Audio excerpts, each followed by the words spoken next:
Spin Essentials, the core topics in pediatric neuroimaging essential for daily practice, packaged as our holiday gift to you.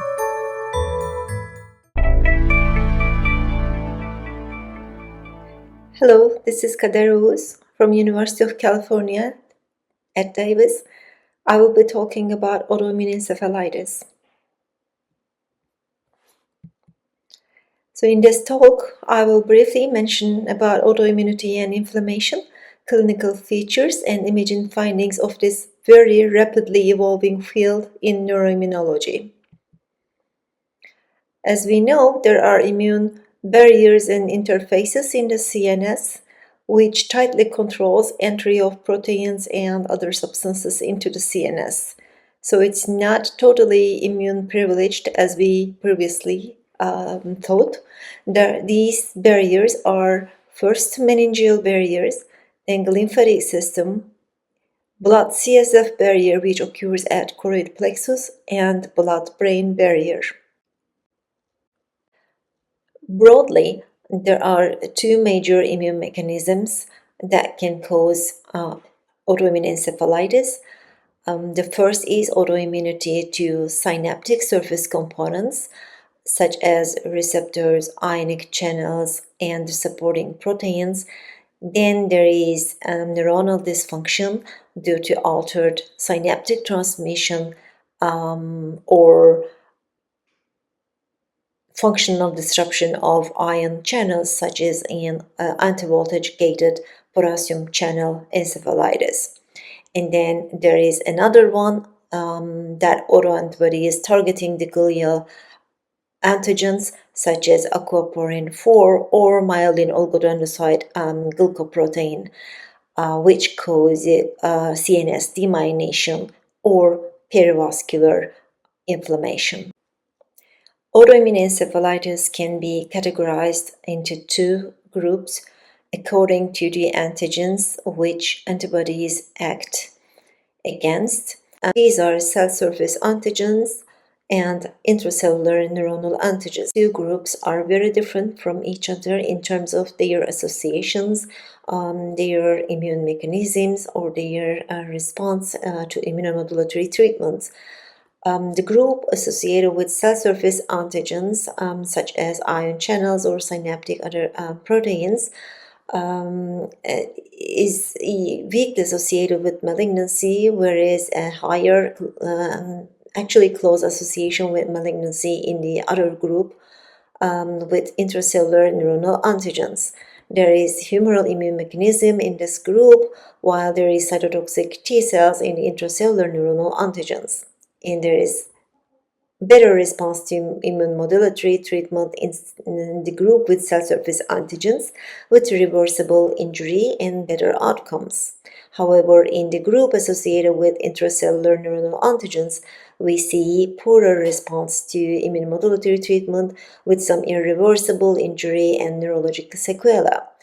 Some examples include the most common autoimmune encephalitis in our group, NMDR, in this group 1, and the MOG, leucine, glycine-rich encephalomyelitis, and the CASPR2, AMPA, GFAP, GABA.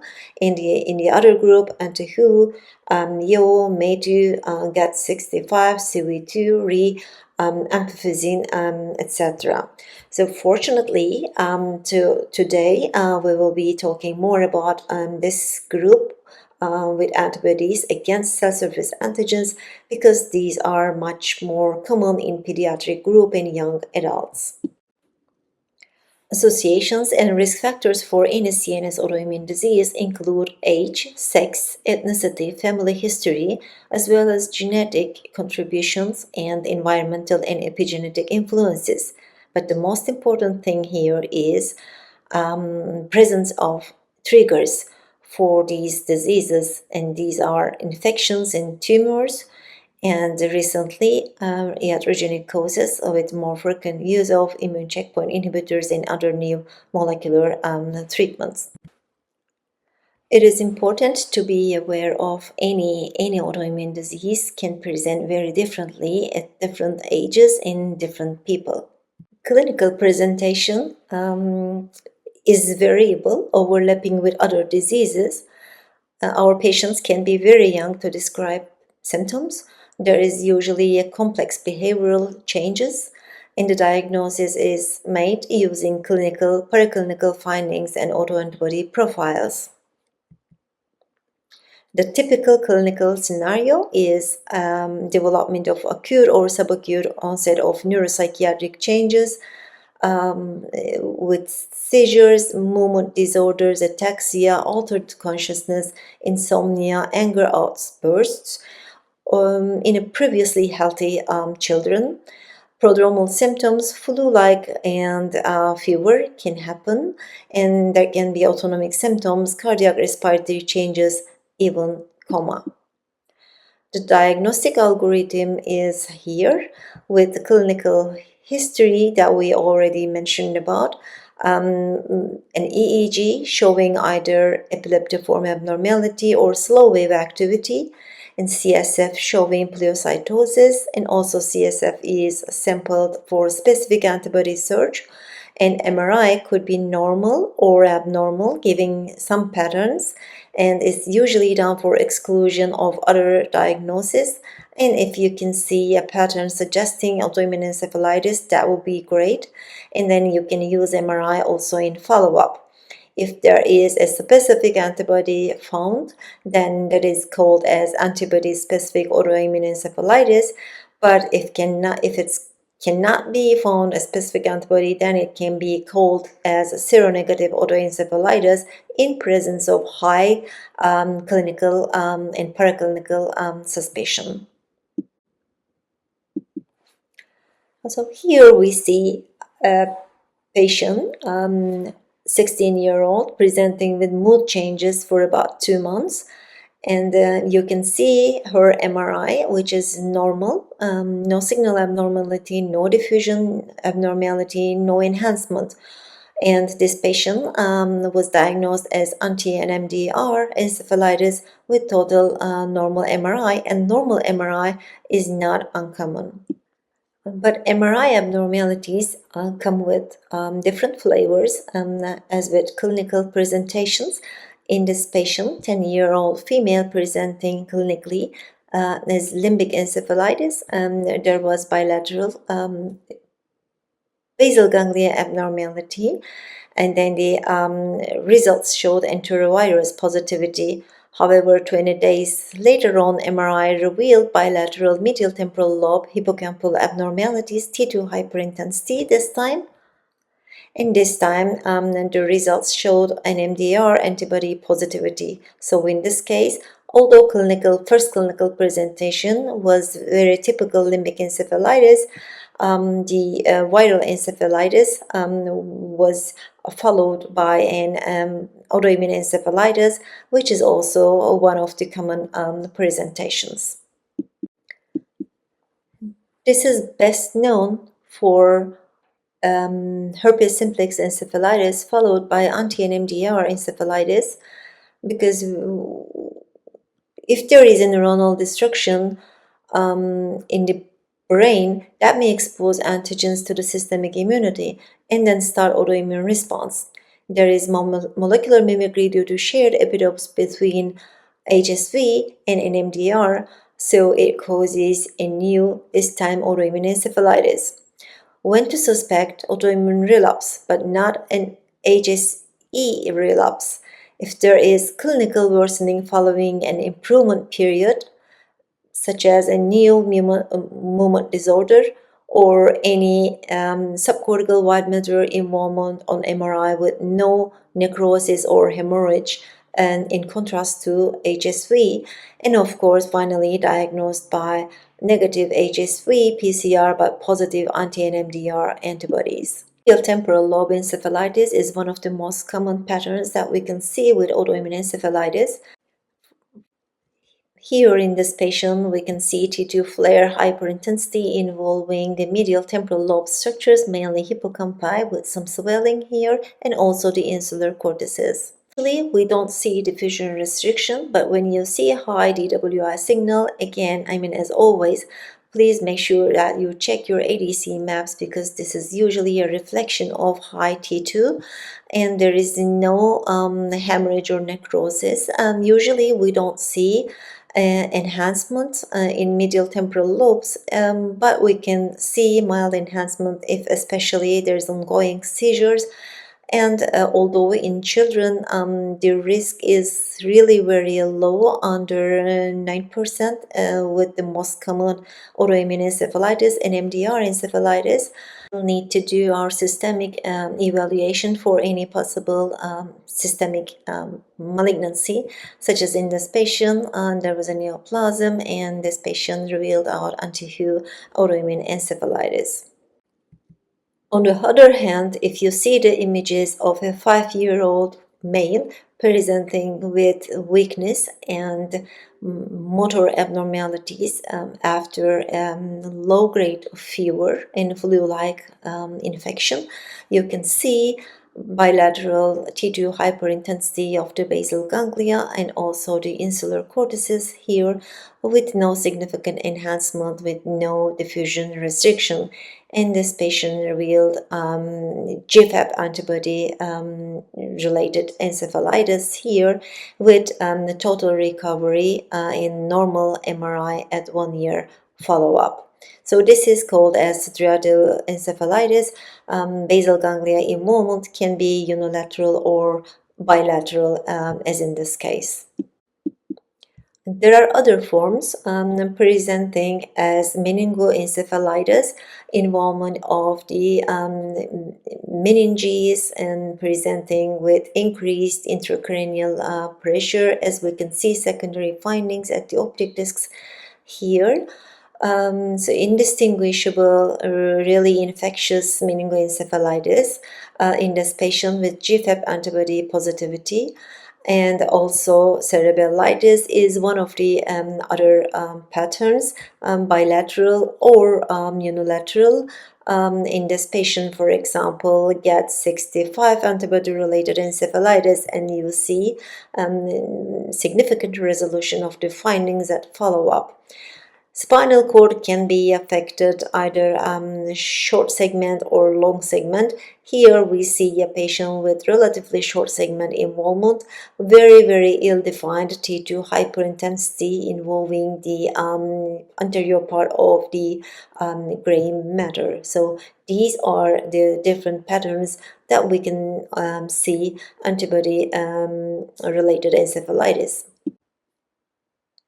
I believe there is a need to mention about GFAP astrocytopathy, in which antibodies against glial fibrillary acidic protein causes an autoimmune inflammatory disease. In this patient, 12-year-old female presenting with fever and altered mental status, which is the classical presentation type, we see a peculiar type of radiologic abnormalities, radial linear pattern through perivascular spaces in the brain. In this patient, we see extensive white matter and deep gray matter involvement, T2 hyperintensity, and mixed diffusion weighted imaging abnormalities with some restricted, some increased diffusion. One more important feature can be seen on ASL map. This is very common to autoimmune encephalitis, increased CBF. This is a very helpful sign, really, especially in cases with such extensive cellular infiltration. And on SWI, you can see mild prominence of the medullary veins. On post-contrast imaging, there can be variable enhancement, variable extent of enhancement.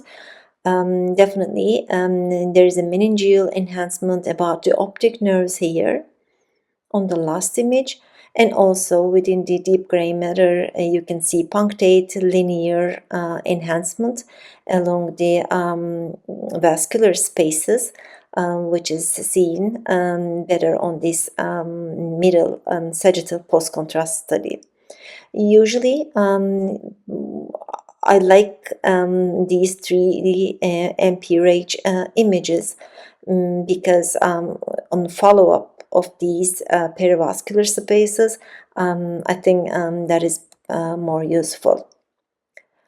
On 1 month later, after her discharge from the hospital, we did a follow-up scan. There were still extensive, this time persistent, maybe permanent T2 hyperintensity with corresponding really low T1 hypointensity. This time you can better appreciate the signal abnormalities with a radial linear pattern with no enhancement at this time. And on DWI, you can see some resolution of the signal abnormalities, especially diffusion restriction. There is another group associated with anti-MOG disease.